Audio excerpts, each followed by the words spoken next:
En la recta final del programa, la figura de Antonio de Torres de nuevo a escena. Recordarles que se cumple el bicentenario de su nacimiento, 1817-2017. También recordarles que hay una campaña de crowdfunding para llevar a cabo un documental que se está llevando a cabo, que se está grabando por parte de dos de sus tataranietos, Raúl Navarro, Francisco López, que ya estuvieron por este plató hace mes y medio aproximadamente y que espero vuelvan pronto. Pero esta misma mañana, el compañero Guillermo Fuertes, en las páginas de La Voz de Almería, hace referencia a la que supuestamente es la primera guitarra de Torres, y hace referencia a ella, a la FE21X, año 1842, y hablando también de nuestro próximo invitado, que es luthier, es un gran estudioso de la guitarra y un gran estudioso también del patrimonio. La guitarra siempre ha estado en su vida, con él hemos hablado en muchas ocasiones y me da la impresión de que este señor sabe de lo que dice.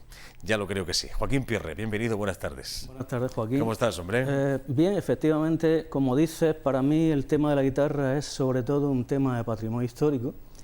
Y bueno, ahora mismo en el escenario que tenemos de 2017, del bicentenario del nacimiento de Torres, nada mejor que reclamar su formación, que fue almeriense.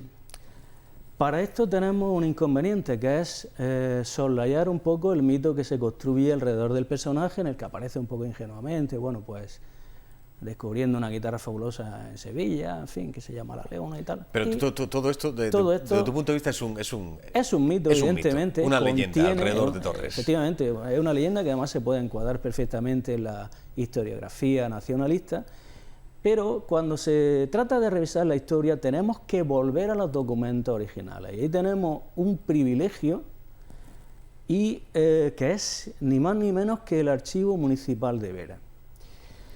Vera, municipio donde residió durante un tiempo. Efectivamente, residió Torres, y es Antonio imposible que se borre de un plumazo bastante más de 20 años que este hombre fue vecino de la ciudad de Vera. Entonces,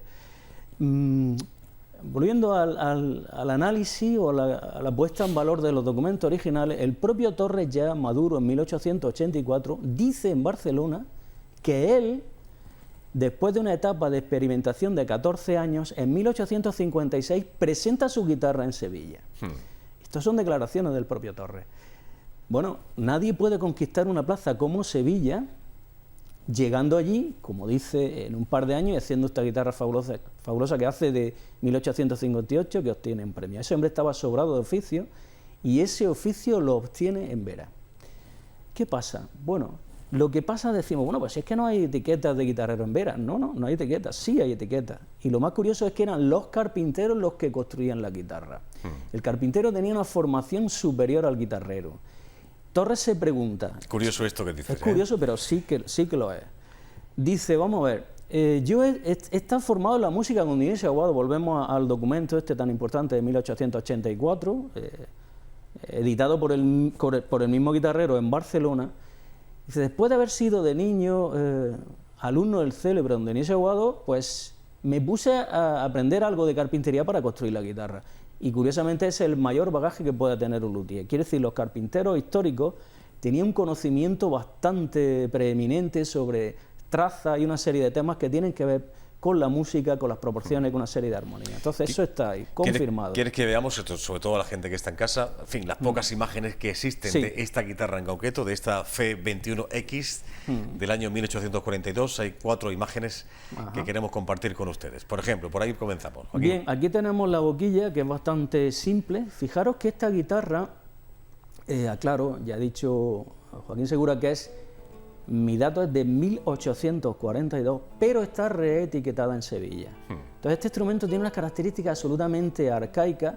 Por ejemplo, el puente no utiliza el huesecito que preconizó Dionisio Aguado, que levanta las cuerdas, o sea, es absolutamente primitiva. Entonces, eso nos dice, a través de la organología, de que era un instrumento bastante antiguo.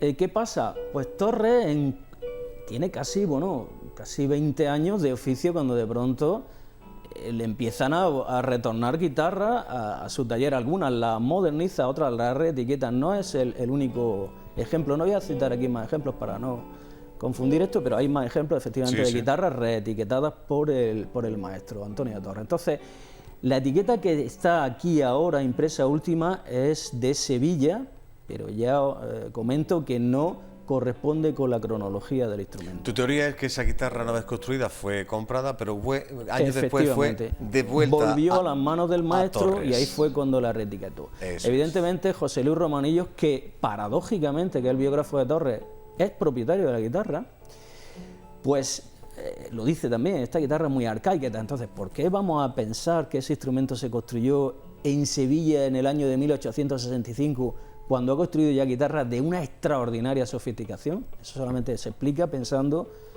como digo, que ha retornado al taller del maestro. Evidentemente el instrumento tiene algunos daños, por ejemplo, uno de los aros ha sido sustituido, en fin, tiene algunas cosas que certifican que este hombre la recibió para devolverla al dueño reparándola. Tú eres de los que opinas, imagino que, en fin, debido a la trayectoria de Torres, gran luthier, evidentemente, recordar el que le dio forma y sonido a la guitarra tal cual la conocemos, este señor, evidentemente, lo que nos daba era un paso atrás. Cada guitarra que construía era mejor que la anterior. Evidentemente, eso nos da fuerza para decir que es imposible que veamos empotrado en esa secuencia evolutiva importante de Torres, con instrumentos maravillosos, esta pieza tan ingenua.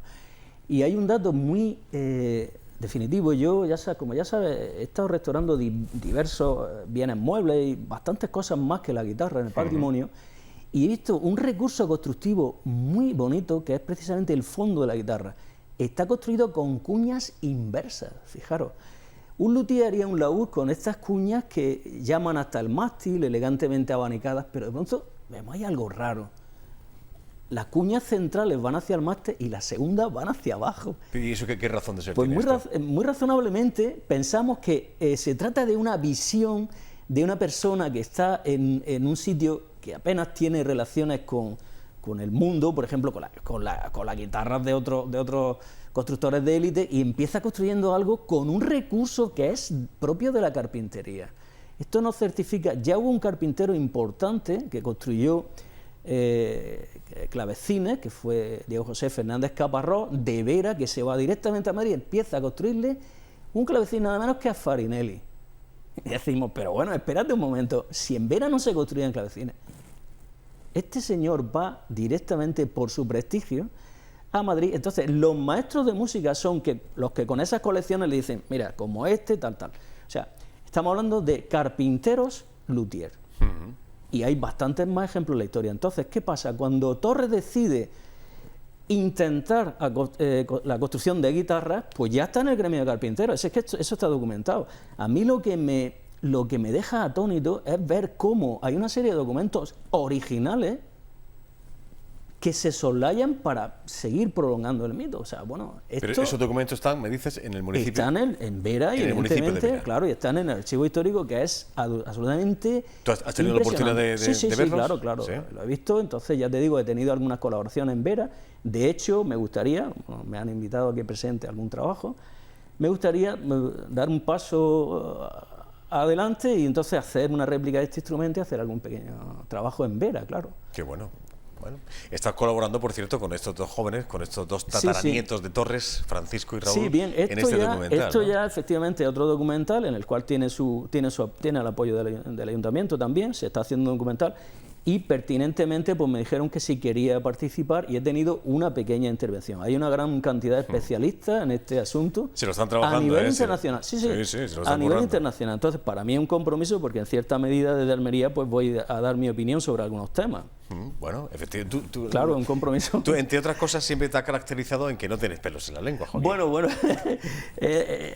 Joaquín, ciertamente cuando hace algo y está en contra de lo establecido, hasta que no prueba algo, la gente te ve como diciendo, pero no toques eso, ¿cómo va a decir que esto no es así, que de esta manera? Esa es un poco la condena de la persona que piensa hacer una revisión histórica.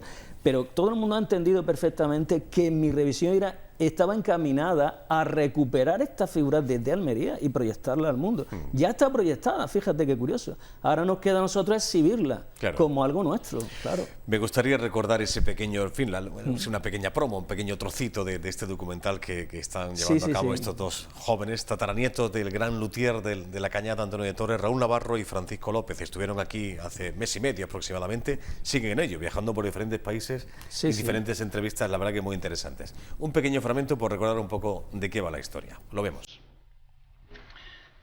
Ich glaube, Torres war wirklich ein Genie auf dem Gebiet der Gitarre, des Gitarrenbaus. Klangvorstellungen verwirklicht, die bis dahin, die vor ihm und nach ihm niemand mehr verwirklichen konnte, so wie er. Heutige Gitarrenbauer müssen ihn, Torres, zum Vorbild nehmen. Nicht nur die Lautstärke verfolgen, sondern den emotionalen Klang. Heutige Gitarrenbauer müssen versuchen zu erreichen, dass mit ihren Instrumenten die Herzen der Zuhörer erreicht werden.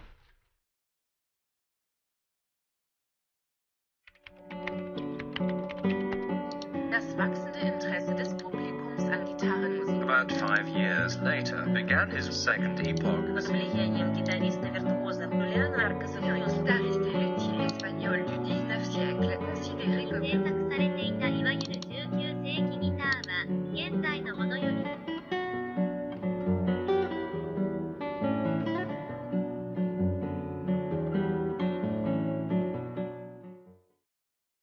Las guitarras de Torres tienen unas características en el que, por ejemplo, el registro grave es el registro dramático, el registro importante. Tárrega, Llobet, Villalobos fueron unos compositores que intentaron crear música que nace a partir de la guitarra, pero no solo a partir de la guitarra desde el punto de vista idiomático, armónico, contrapuntístico, sino incluso de las formas musicales. Pero estas personas empezaron a hacer una cosa distinta, y es que el contraenunciado lo querían con más intensidad y lo ponían a la octava grave, para que se pudiese tocar en la cuarta cuerda o en la quinta cuerda de la guitarra, que ya te digo que es el registro dramático, en las guitarras Torres. En otras guitarras no destaca tanto ese registro. Entonces yo creo que el renacimiento de la guitarra, las guitarras Torres tuvieron mucho que ver. No sabemos de qué tipo hubiese sido ese renacimiento, hasta dónde hubiese llegado y de qué forma hubiese sido si las guitarras utilizadas fuesen otras.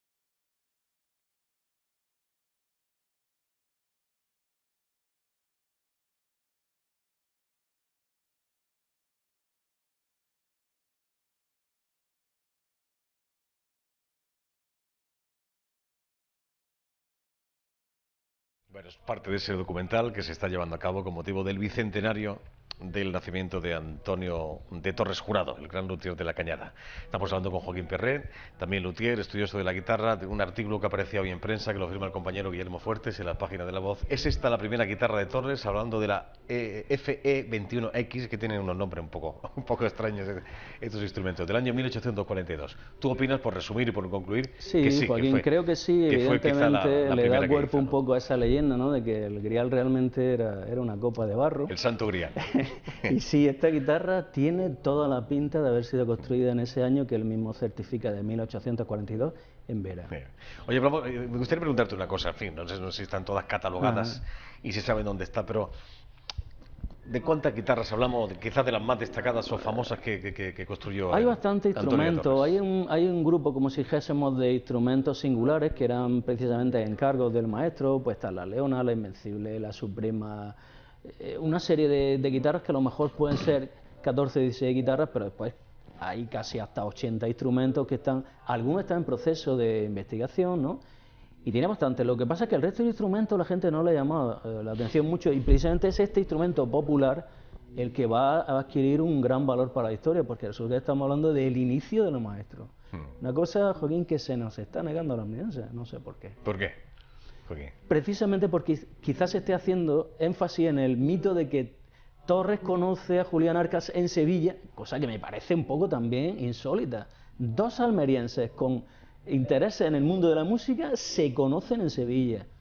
No lo sé, es un poco insólito cuando este hombre tiene documentos anteriores de que demuestran que estaba censado.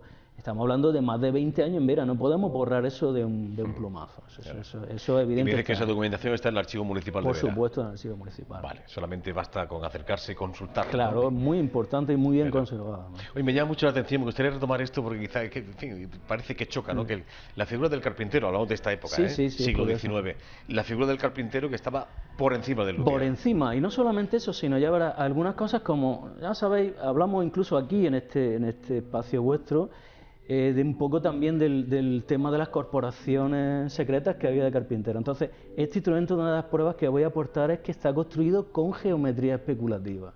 Entonces, ¿qué hay de unión entre la música, entre el luthier auténtico que está, como si dijéramos, a cargo del maestro de música y el carpintero? Pues precisamente el nexo de unión es la geometría, que esta gente dominaba con una gran profundidad. Claro.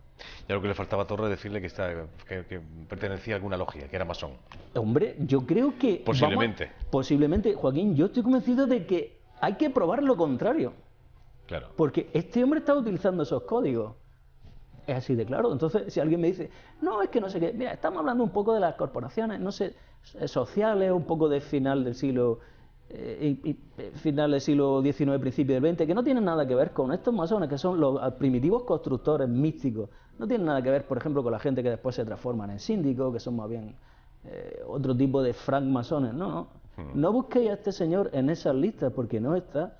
Es un místico, es un constructor, y tiene un enorme interés histórico el estudiar esto, porque ellos estaban seguros que la geometría era la sinergia del sonido. Y fijaros, la geometría transforma la materia en sonido a través del modelado del instrumento. Entonces eso lo llevó, lo estaba aconsejando y dice, por favor, no penséis que vais a hacer un buen instrumento si no le dais las proporciones. Fijaros, eso está en los códigos. Entonces, ¿qué pasa? La gente lo ha dejado un poco de lado porque pensaba que eso es una cosa, una especie de casquería o algo extraño. Casquería. No, eso es muy importante. Qué bueno. Muy importante. Sí. ¿Vas a hacer una réplica? Sí, evidentemente. Y os invito, evidentemente, a que le divulguéis. De esta guitarra.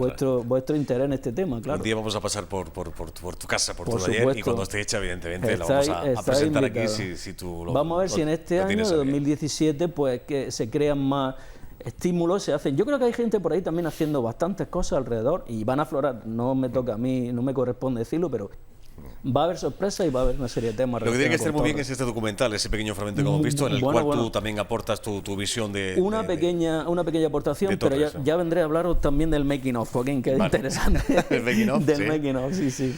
Siempre un placer hablar contigo, tocayo. Igualmente, Joaquín. Ya decía yo antes que este señor sabe de qué habla. Hasta la próxima, Joaquín Pierre. Gracias a vosotros, Joaquín. Vamos a despedirnos con una comedia musical basada en las obras de Plauto. Llega al Teatro Cervantes el 21 de abril, es viernes, sí, 9:30. Contaminatio es el título. Protagonizada, llama esto la atención, por lo menos a mí. ¿Se acuerdan ustedes de un joven llamado Nain Thomas que apareció en aquella primera edición de Operación Trufo? Pues uno de los actores protagonistas, y tiene también huella almeriense.